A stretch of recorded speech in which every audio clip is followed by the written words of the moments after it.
आहे किंवा तात्काळ पाहिजे आजच्या आज असं नाही, थोडा वेळ द्यावा लागणार आहे आपल्याला. तर जे काही छोटे मोठे प्रश्न असतील, बारीकीतल्या बारीक राहो की मोठ्यातल्या मोठे राहो, ते आज मांडणं गरजेचं आहे. कारण आज ऐकायला आपल्याकडे नगर परिषदचे आहेत, तहसील विभाग आहे, पोलीस विभाग आहे, सर्व विभागाची लोक आहेत. सर्वांना विनंती आहे की आपण काही अडचणी असतील तरी सोडवून मांडायची. पूर्णा शहरात आगामी बकरी ईद सणाच्या पार्श्वभूमीवर पूर्णा पोलीस स्टेशन येथे शांतता समितीची महत्त्वपूर्ण बैठक पार पडली आणि या बैठकीत शहरातील अनेक महत्त्वाच्या मुद्द्यांवर चर्चा करण्यात आली. बैठकीला DYSP समाधान पाटील, पोलीस निरीक्षक सचिन बेंद्रे, API गजानन पाटील, गोपनीय शाखेचे सोनेराव जाधव, जामा मस्जिदचे पेश इमाम मौलाना शमी रिझवी, ॲडव्होकेट सय्यद, ज्येष्ठ नागरिक उत्तमदादा कदम, तुषार गायकवाड, युवा जिल्हा अध्यक्ष वंचित, मधुकर गायकवाड, काँग्रेसचे नेते निखिल धामणगावे, नगरपालिकेचे दीपक भालेराव, SK खुद्दूस, विजय बगाटे, रौफ बागवान, मुज्जू खुरेशी, युसुफ पठाण, रिपाई नेते पांडुरंग आहिरे, अमृत कराळे, सामाजिक कार्यकर्ते, पत्रकार, महावितरण, तहसील आणि नगरपरिषद प्रशासनाचे अधिकारी उपस्थित होते. बैठकीत शहरातील स्वच्छता, वाहतूक व्यवस्था, रस्त्यावरील खड्डे, अतिक्रमण आणि कायदा सुव्यवस्थेच्या मुद्द्यावर सविस्तर चर्चा करण्यात आली. यावेळी MIMचे नेते मोहम्मद शफी यांनी ईदच्या दिवशी शहरात घंटागाडी फिरवण्याची मागणी केली. ॲडव्होकेट सय्यद यांनी सणाच्या काळात कोणताही अनुसूचित प्रकार घडू नये असे सांगत प्रशासनाला सहकार्य करण्याचे आवाहन केले. तर जामा मस्जिदचे पेश इमाम मौलाना शमी रिझवी यांनी स्पष्ट शब्दात सांगितले की इस्लाम हा शांतता आणि अमानचा धर्म आहे. कोणतेही बेकायदेशीर काम होणार नाही आणि पोलीस प्रशासनाला आम्ही पूर्ण सहकार्य करू. शेवटी DYSP समाधान पाटील यांनी ईदपूर्वी शहरातील समस्या सोडविण्यासाठी नगर परिषदेसोबत समन्वय साधला जाईल असे आश्वासन दिले.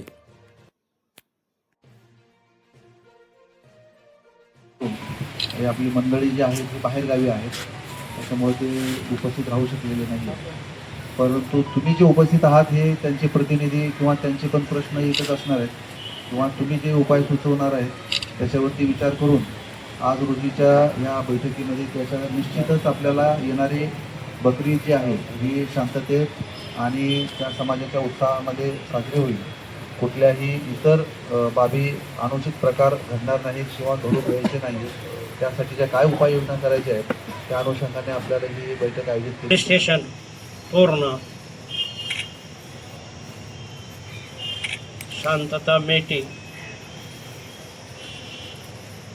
शांतता मीटिंग में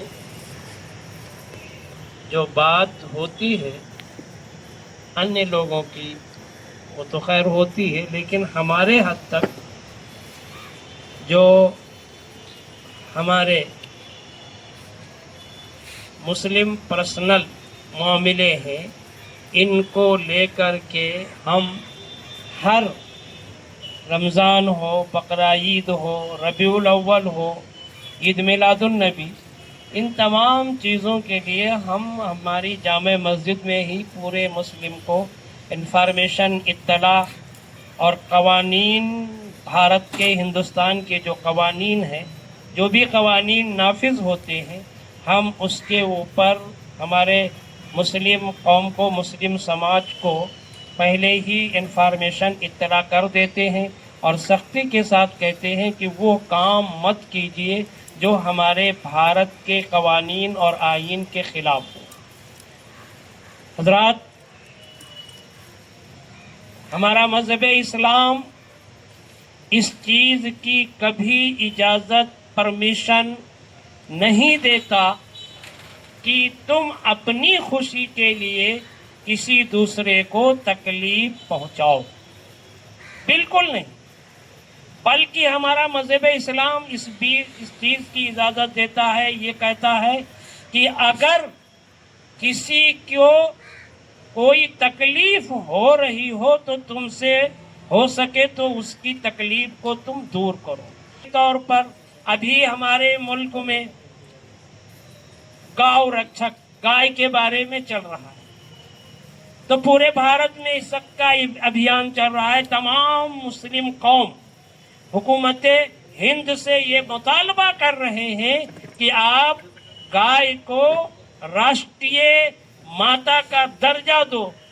मेरे पूर्णा के वासियों और हमारे DYSP साहब, PI साहब, नए आए वाले सभी से मैं यही कहूँगा कि भाई हमारा मज़हब, हमारा इस्लाम इस चीज़ की इजाज़त नहीं देता है कि किसी की भावनाओं को तकलीफ पहुँचे, ठेस पहुँचे. बल्कि हमारा इस्लाम मज़हब इसकी इजाज़त देता है कि आप अगर किसी की तकलीफ़ है तो उसे दूर कीजिए, बल्कि उसे तकलीफ़ मत दीजिए। हमारे जो ये बकरा ईद है, ये 4000 साल पहले का, 4000 साल, 1400 नहीं, 4000 साल पहले हमारे मज़हब इस्लाम में, हमारे कुरान में है कि अल्लाह को राज़ी करने के लिए ये जो कुर्बानी हम करते हैं, तो कुर्बानी का मकसद गोश्त और पोस्त से नहीं है, खाने पीने का नहीं है। हम हमारे कौम मुस्लिम में हमारे बयान में बोलते हैं कि कुर्बानी अगर गोश्त खाने की नीयत से करते हो तो तुम्हारी कुर्बानी जायज़ नहीं, तुम्हारी कुर्बानी नहीं होगी गोश्त खाने की नीयत से अगर करते हो। ये अल्लाह की रज़ा के लिए है, ये अल्लाह को राज़ी करने के लिए है। अल्लाह तुम्हारे गोश्त, पोस्त और खून को नहीं देखता, तुम्हारी नीयतों को देखता है। तो मज़हब इस्लाम में, कुरान में हमारे यही आया है कि बस आप जो भी कीजिए अल्लाह के नाम पर, और ईद हो या बकरा ईद हो या कोई भी हो, अल्लाह को राज़ी करने के लिए, अल्लाह की रज़ा के लिए, बाकी दुनिया को बताने के लिए या खाने पीने के लिए मत कीजिए। और कभी भी, ये तो बकरा ईद ही क्यों है, पूरे साल आपसे ऐसी कोई बात या कोई काम न हो जिससे आपको किसी दूसरे को तकलीफ पहुंचे। ये हमारा मज़हब इस्लाम इस चीज़ की इजाज़त नहीं देता दूसरे को तकलीफ देने के लिए, वो किसी भी मामले में हो, कुर्बानी के हो या किसी भी मामले में हो, तो हमारे मज़हब इस्लाम में कभी भी नहीं। अब अगर कोई मुस्लिम कौम या मुसलमान कोई अगर ऐसा कर रहा है या ऐसा हो रहा है, तो ये तो दुनिया है पड़ी हुई। हमारे लोगों को काम है कि उनको सही डायरेक्शन देना, बताना, और उनको उस पर जो है चलने की जो है वो तंबीह भी करना, और सख्ती से भी कहना, मोहब्बत से भी कहना कि आप अपने मज़हब इस्लाम को बरकरार रखते हुए, हिंद के कवानीन पर अमल करते हुए आप इस मुल्क में रहें, क्योंकि ये हमारा मुल्क है, ये भारत, हम इसी में पैदा हुए हैं और इसी में मिलना है। और हमारा मज़हब कहता है कि जिस मुल्क में रहो उस मुल्क के आईन के मुताबिक चलो, कवानीन के मुताबिक चलो, और मुल्क से मोहब्बत रखो, मुल्क के वफादार बनो। मुल्क के ये जो दूसरे लोग गद्दार हैं, तुम गद्दार मुल्क के मत बनो, इसलिए कि इसका भी तुम्हें हिसाब देना पड़ेगा अल्लाह के यहाँ कि जिस मुल्क में रहते हो। तो सामईन किराम, हम यही हमेशा शांतता मीटिंग में जब कभी भी आते हैं तो यही कहते हैं कि भाई अमन और शांति, हमारा मज़हब इस्लाम इस चीज़ की पैगाम देता है। हर लम्हा, हर वक्त, हर दिन, किसी भी मौके पर अमन का पैगाम देता है, शांति का पैगाम देता है, मोहब्बत का पैगाम देता है, भाईचारगी का पैगाम देता है। तो हम इस चीज़ को कभी नहीं भूलेंगे और ये चीज़ हम हमेशा कायम रखेंगे और इस पर इंशाअल्लाह चलते रहेंगे। शुक्रिया।